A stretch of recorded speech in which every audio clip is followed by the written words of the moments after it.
Hello student, स्वागत है आपका हमारे नए वीडियो में। हम पढ़ रहे थे 11वीं कक्षा के जीव विज्ञान का 7वां अध्याय जो कि है प्राणियों में संरचनात्मक संगठन। ओके, हमने इसका 2 लेक्चर्स कंप्लीट कर लिया है। आज है हमारा इसका 3rd पार्ट यानी कि भाग 3। तो चलिए आज की क्लास को शुरू करते हैं।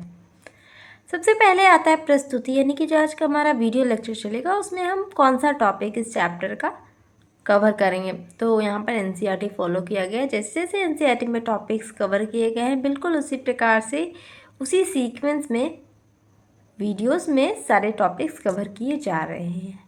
आज का हमारा बेसिकली टॉपिक रहेगा अंगों का निर्माण यानी फॉर्मेशन ऑफ ऑर्गन्स। फिर अंगों की कार्यात्मक विशेषताएं जानेंगे, फिर अंग तंत्र का निर्माण देखेंगे, फिर कार्यात्मक समन्वय यानी फंक्शनल कोऑर्डिनेशन के बारे में समझेंगे। उसके बाद विकासीय प्रवृत्ति और जैविक महत्व के बारे में चर्चा करेंगे। ओके, चलिए एक एक करके सारे टॉपिक्स को कवर करते हैं। सबसे पहला है अंगों का निर्माण यानी कि फॉर्मेशन ऑफ ऑर्गन्स। देखिए, फॉर्मेशन ऑफ ऑर्गन्स होता क्या है, यानी कि अंग का बनना।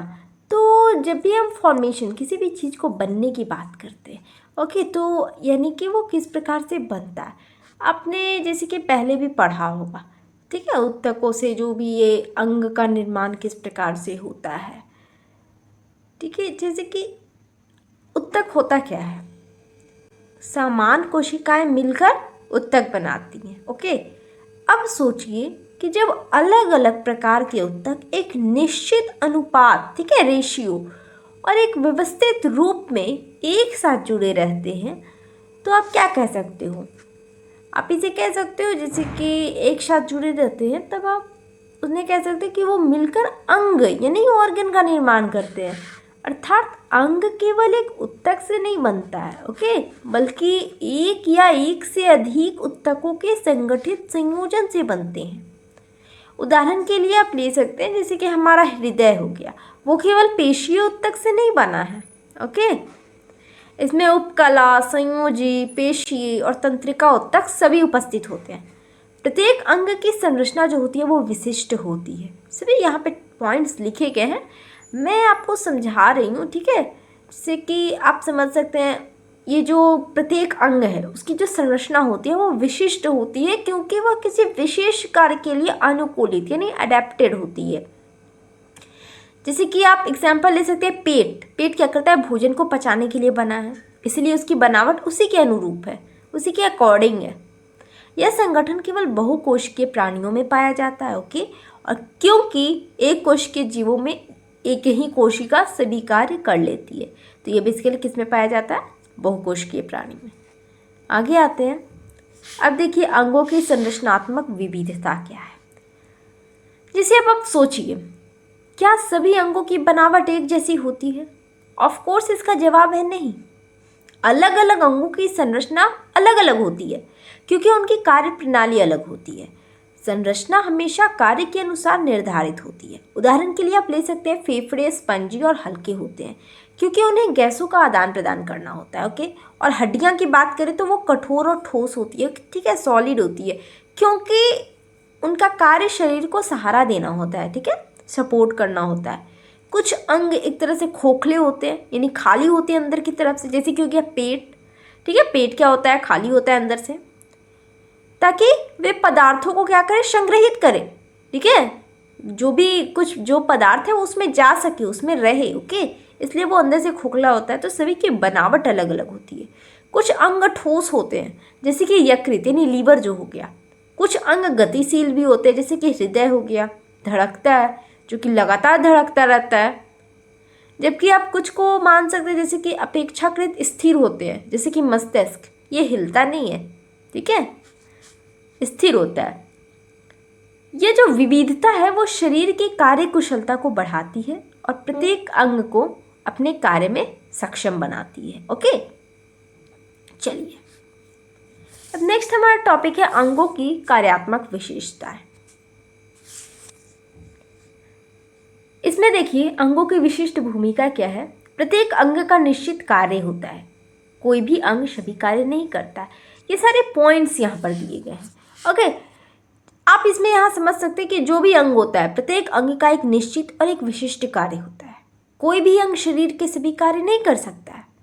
इसे ही कार्यों में विशिष्टीकरण यानी स्पेशलाइजेशन कहते हैं। उदाहरण के लिए ले सकते हैं, आँख क्या करती है? देखने का कार्य करती है। हृदय क्या करता है? हार्ट जो है रक्त पंप करता है। फेफड़े क्या करते हैं? श्वसन में सहायता करते हैं। यदि हम एक तरह से स्कूल का उदाहरण लेते हैं, ठीक है, विद्यालय का, तो गणित के शिक्षक जो होते हैं वो गणित पढ़ाते हैं, ओके। विज्ञान के शिक्षक विज्ञान पढ़ाते हैं। कोई एक शिक्षक सभी विषय नहीं पढ़ाता है, ठीक है। उसी प्रकार शरीर में भी प्रत्येक अंग का अपना विशेष कार्य होता है। साथ ही कोई भी अंग अकेले पूर्ण कार्य नहीं कर सकता है। जैसे कि पाचन जो है वो केवल पेट का कार्य नहीं है, इसमें मुंह, ठीक है, आंत, यकृत यानी लीवर, ये सभी की भूमिका होती है। इसलिए परस्पर सहयोग जो है वो बहुत ज़्यादा आवश्यक है, ठीक है। इसके आगे हम वही देखेंगे, अंगों की परस्पर निर्भरता कैसे होती है। देखिए, अंगों की जब परस्पर निर्भरता यानी कि उन दोनों सभी अंग को एक दूसरे से कोऑर्डिनेशन बनाना है, ठीक है। सभी एक दूसरे पर निर्भर रहते हैं। शरीर में जो सभी अंग है वो एक दूसरे पर निर्भर होते हैं। यदि एक अंग सही ढंग से कार्य ना करे तो उसका प्रभाव पूरे शरीर पर पड़ता है। उदाहरण के लिए आप ले सकते हैं कि यदि हृदय ठीक से रक्त पंप ना करे तो मस्तिष्क और अन्य अंगों को ऑक्सीजन नहीं मिलेगी। अंग मिलकर ही जैविक क्रियाएं पूर्ण करते हैं, ओके। जैसे कि दौड़ते समय केवल पैर ही कार्य नहीं करते, हृदय भी तेज धड़कता है, फेफड़े भी अधिक ऑक्सीजन लेते हैं और मस्तिष्क का संतुलन बनाए रखता है, ओके।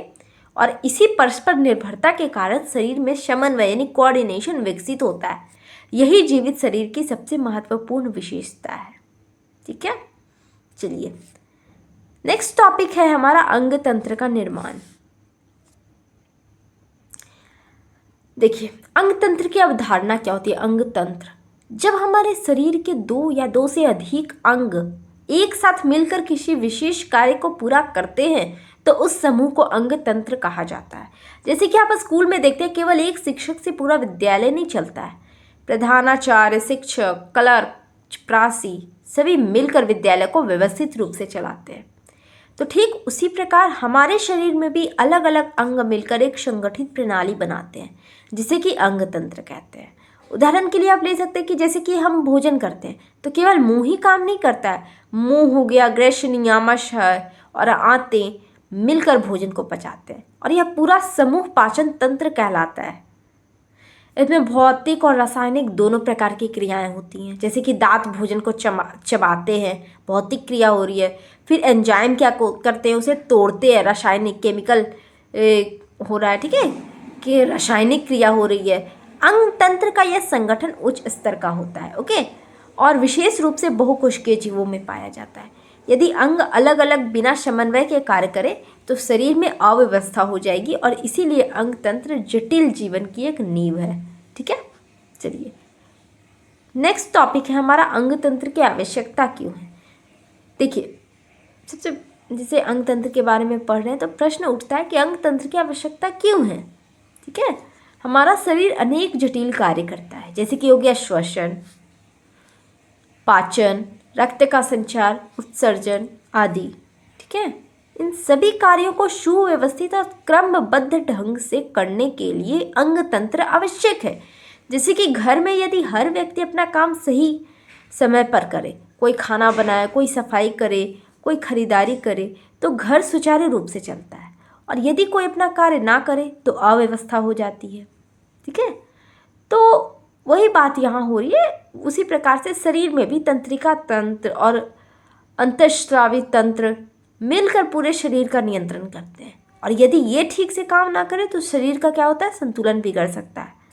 अंग तंत्र जीव को बदलते पर्यावरण के अनुसार प्रतिक्रिया करने योग्य बनाते हैं। जैसे कि ठंड लगने पर शरीर कांपता है, गर्मी में पसीना आता है, ठीक है। तो यह सब अंग तंत्रों की सामूहिक क्रिया का परिणाम है। इसीलिए अंग तंत्र जो है वो हमारे जीवन और उत्तरजीविता के लिए अत्यंत आवश्यक होता है, ठीक है। चलिए, अब हमारा नेक्स्ट टॉपिक है कार्यात्मक समन्वय यानी फंक्शनल कोऑर्डिनेशन। ये समझते हैं क्या है समन्वय का अर्थ क्या है।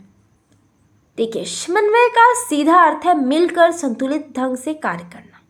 हमारे शरीर में कोई भी अंग अकेले कार्य नहीं करता है। हर अंग और हर अंग तंत्र एक दूसरे से जुड़ा हुआ है। शरीर एक मशीन की तरह नहीं बल्कि एक संगठित जीवित इकाई की तरह काम करता है, जहाँ हर भाग दूसरे भाग पर निर्भर होता है। ठीक है। आप ले सकते हैं उदाहरण में कि जब आप दौड़ते हैं तो क्या केवल आपके पैर काम करते हैं? बिल्कुल नहीं। दौड़ते समय पैरों की मांसपेशियां संकुचित और प्रसारित होती है, लेकिन उसी समय हृदय भी तेजी से धड़कने लगता है ताकि अधिक रक्त पंप कर सके। फेफड़े भी तेजी से श्वसन करने लगते हैं ताकि अधिक ऑक्सीजन मिले। मस्तिष्क लगातार संकेत भेजता है कि गति कितनी रखनी है, संतुलन कैसे बनाए रखना है, और यह पूरी प्रक्रिया तंत्रिका तंत्र, परिसंचरण तंत्र और श्वसन तंत्र के संयुक्त कार्य का परिणाम है। अब सोचिए कि यदि इनमें से कोई भी एक तंत्र सही समय पर प्रतिक्रिया ना दे, जैसे कि हृदय पर्याप्त रक्त ना भेजे, तो क्या हम दौड़ पाएंगे? बिल्कुल नहीं दौड़ पाएंगे। और यही दर्शाता है कि समन्वय जीवन की अनिवार्य आवश्यकता है। इसी प्रकार शरीर में हार्मोन का संतुलन भी अत्यंत महत्वपूर्ण है। यदि हार्मोन अधिक या कम स्रावित होगा तो विकास, वृद्धि, मानसिक संतुलन और चयापचय प्रभावित हो सकते हैं।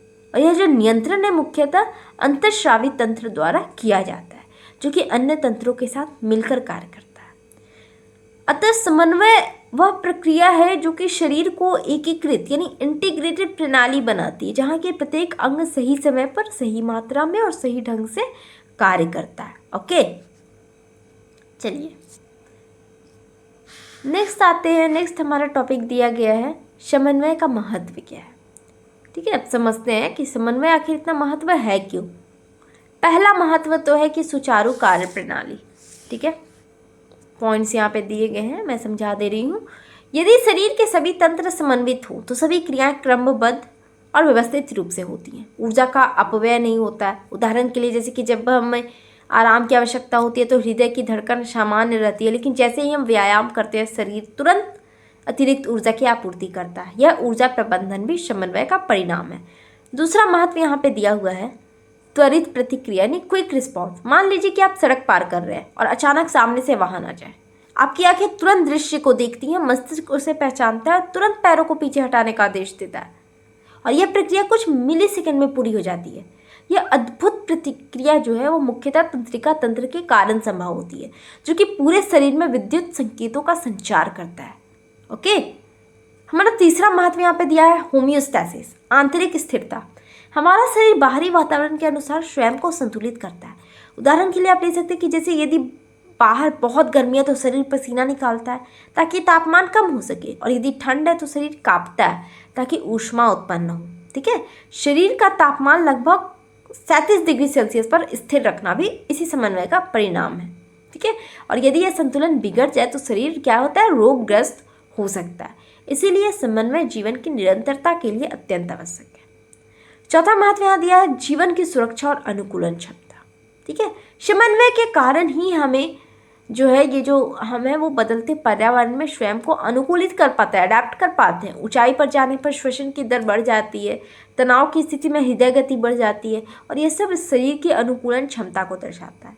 इस प्रकार हम कह सकते हैं कि समन्वय केवल अंगों का साथ साथ काम करना नहीं, बल्कि यह जीवन को सुरक्षित, संतुलित और सक्षम बनाए रखने की एक आधारशिला है। ठीक है, चलिए नेक्स्ट आते हैं। लास्ट टॉपिक है हमारा विकासीय प्रवृत्ति एवं जैविक महत्व। अंग एवं अंग तंत्रों की विकासीय प्रवृत्ति क्या है। देखिए, यदि हम जीवों के विकास को देखें तो पाएंगे कि प्रारंभिक जीव बहुत ही सरल थे, अत्यंत सरल थे। उनमें स्पष्ट अंग नहीं थे। जैसे जैसे विकास हुआ जीवों में संगठन की जटिलता बढ़ती गई। उदाहरण के लिए आप ले सकते हैं कि एक कोश के जीवों में सभी क्रिया एक ही कोशिका करती है, परंतु उच्च श्रेणी के जीवों में अलग अलग अंग और अंग तंत्र विशिष्ट कार्यों के लिए विकसित हो गए हैं। इसे संगठन का उत्क्रम विकास कहा जाता है। समय के साथ साथ अंग अधिक विशिष्टीकृत और प्रभावी होते गए, जैसे कि हृदय रक्त पंप करने के लिए विशेष रूप से विकसित हुआ, फेफड़े गैसों के आदान प्रदान करने के लिए। ये जो विकासीय प्रवृत्ति है जीवों को अधिक सक्षम और अनुकूल बनाती है। ठीक है, नेक्स्ट टॉपिक है हमारा जीवित शरीर में महत्व क्या है। अंग और अंग तंत्रों के कारण ही शरीर की सभी जैविक क्रियाएं जो है वो संभव हो पाती हैं, और यदि ये ना हो तो जीवन की निरंतरता संभव नहीं होगी। बहुकोशिकीय जीवों में श्रम विभाजन यानी कि डिवीजन ऑफ लेबर जो है वो स्पष्ट रूप से दिखाई देता है। जैसे कि हृदय केवल रक्त पंप करता है, फेफड़े श्वसन का कार्य करते हैं, गुर्दे जो होते हैं उत्सर्जन का कार्य करते हैं, प्रत्येक अंग अपना विशेष कार्य करता है, जिससे कि शरीर अधिक कुशलता से कार्य करता है, और इसी संगठन के कारण जटिल जीवन संभव हुआ है। यदि अंग और अंग तंत्र ना हो तो शरीर एक असंगठित संरचना मात्र रह जाएगा। ठीक है, इसीलिए अंग तंत्र न केवल आप कह सकते हैं कि संरचनात्मक, बल्कि जैविक रूप से भी बहुत ज़्यादा अत्यंत महत्वपूर्ण है। ओके, ठीक है। तो अब आते हैं संक्षेपण, यानी कि आज की क्लास में हमने क्या क्या पढ़ा। आज हमने पढ़ा अंगों का निर्माण यानी फॉर्मेशन ऑफ ऑर्गन्स। उसके बाद हमने देखा अंगों की कार्यात्मक विशेषताएं, फिर अंग तंत्र का निर्माण देखा, फिर कार्यात्मक समन्वय यानी फंक्शनल कोऑर्डिनेशन के बारे में कुछ हमने समझा। ठीक है, उसके बारे में जानकारी लिया। फिर हमने विकासीय प्रवृत्ति एवं जैविक महत्व पर चर्चा की। ठीक है, तो फिर मिलते हैं हम लोग अगले वीडियो में। आज के लिए इतना ही, धन्यवाद।